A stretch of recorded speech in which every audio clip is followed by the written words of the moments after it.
Kini nga tong mga higala nga mga sulpot ba, pangita gid siya nagtawag ini pamaagi aron lang makasupak-supak, tawag ining dili magdawat sa pagtuo sa Santa Iglesia Katolika Apostolika Romana. Especially kini nga to ang sigutan karon about the purgatory. Unya ingon pa nila nga wala daw kuno na gitudlo sa balaang kasulatan. Kana magong word nga wala magud sa ilaha, ang nasa unahuna sa mga sulpot letra por letrang basahon ang termino nga purgatorio sa nakasulat sa balaang kasulatan mo na gusto nilang mahitabo. Pero kana magud nga prinsipyo ang atong mga higala nga mga sulpot dili magud sila kabarog ana. Ngano man kay kung sundo nato kana nga prinsipyo kung dili mabasa dili tinuod ang pinakaunang naigo sila mismo. Di ba? Ang pinakaunang naigo ni anang maong doktrinaha nga kung di mabasa di tinuod sila mismo. For example kanang ilang mga founders dili man na mabasa sa Biblia. Kanang mingon sila nga iparehistro ang iglesia, di po na mabasa sa Biblia, pero kanang iparehistro man nila ang iglesia.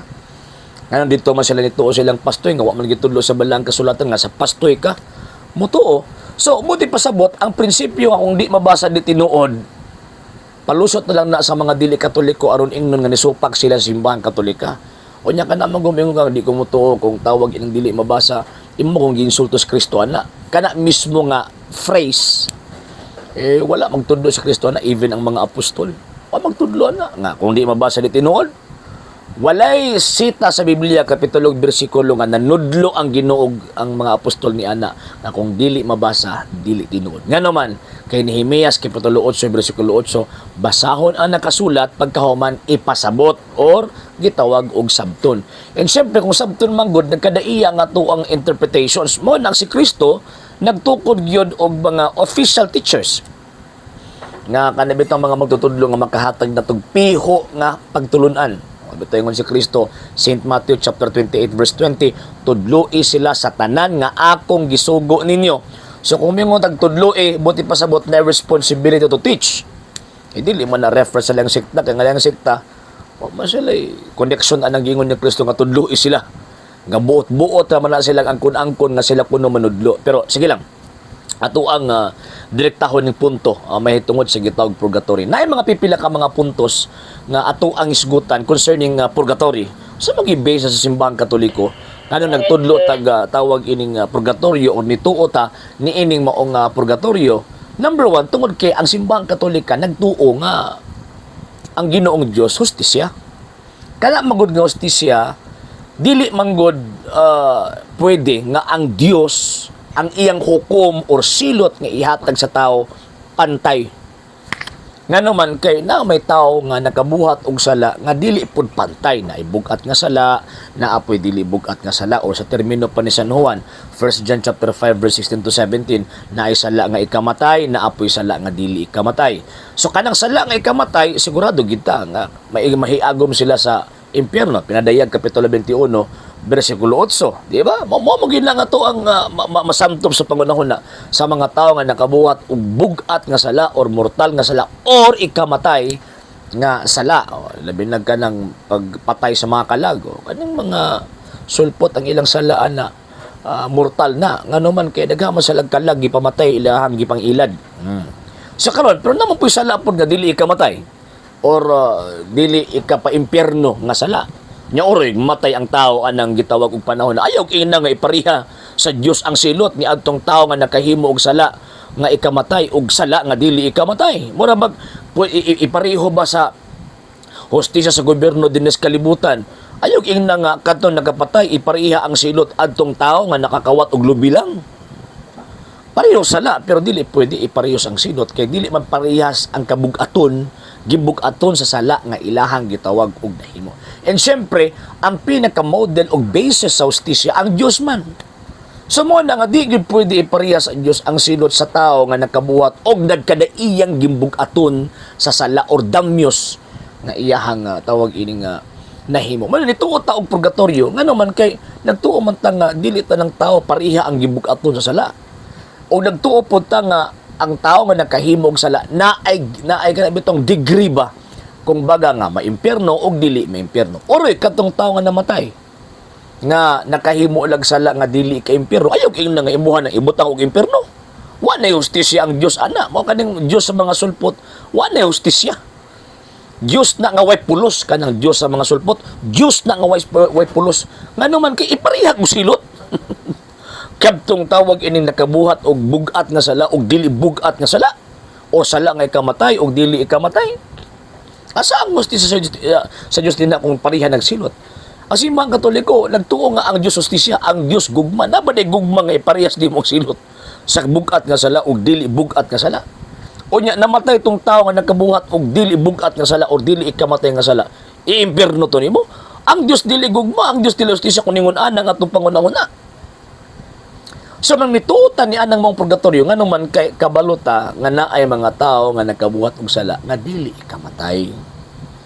Nya kanang sala nga dili ikamatay naapoy duha pod na ka tawag ining epekto. Naay tao nga nakabuhat og sala nga ikamatay pero nakahinulsol nakapangayag pasaylo sa Ginoong Dios.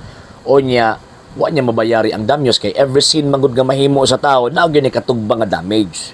So pag mapapas tong iyang guilt sa mortal nga sala nga iyang gihimo na may nagpabiling damage, mamatay siya ng panahon. Asa man siya pahimutang? Impierno nimo nakapangay nagpasaylo no.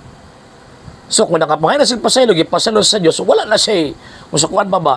Wala na bitoy kanang tulubagon in terms of eternal death. So, ang iyang tulubagon lang, kaptong temporal nga dapat niyang bayaran, temporal punishment nga dapat niyang bayaran, nga resulta sa sala nga iyang gihimo. Or effect, or tawag inang damage sa sala nga iyang gihimo. So, mao na nito uminganaan ng purgatorio, tungod kay ang Dios hostisya. Muna hinungdan.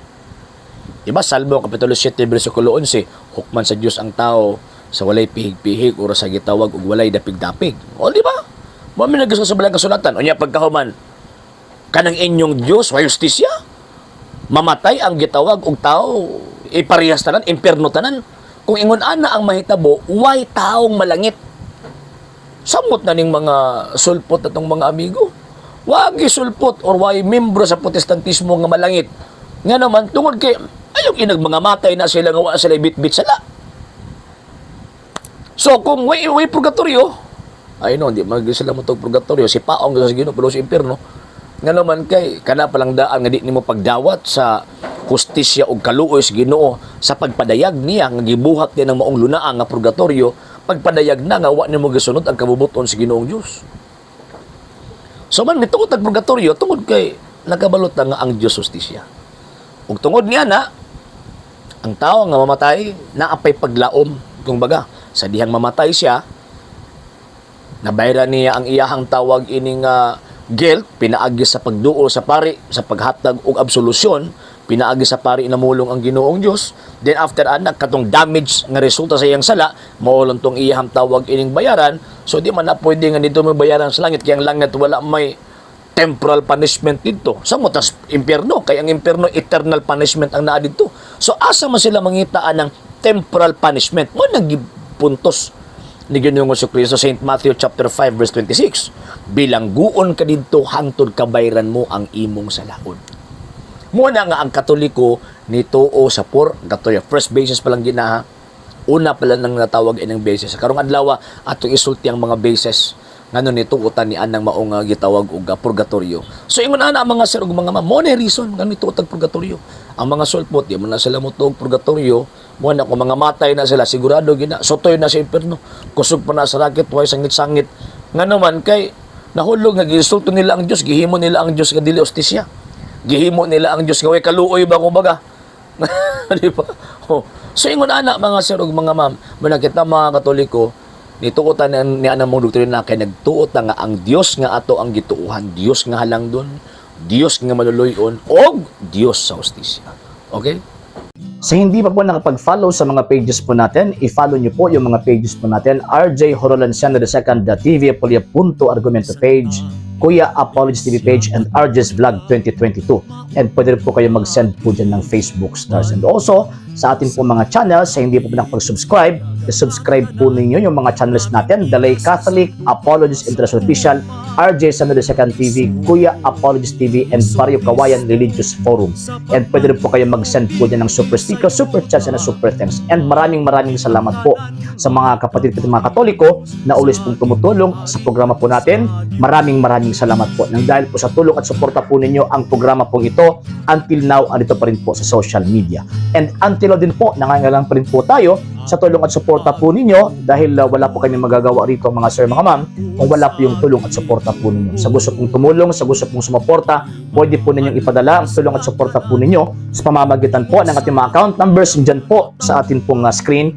And pwede nyo po kaming i-message sa ating pong page kung via remittance po yung ipadala po ninyo. Maraming salamat po in advance.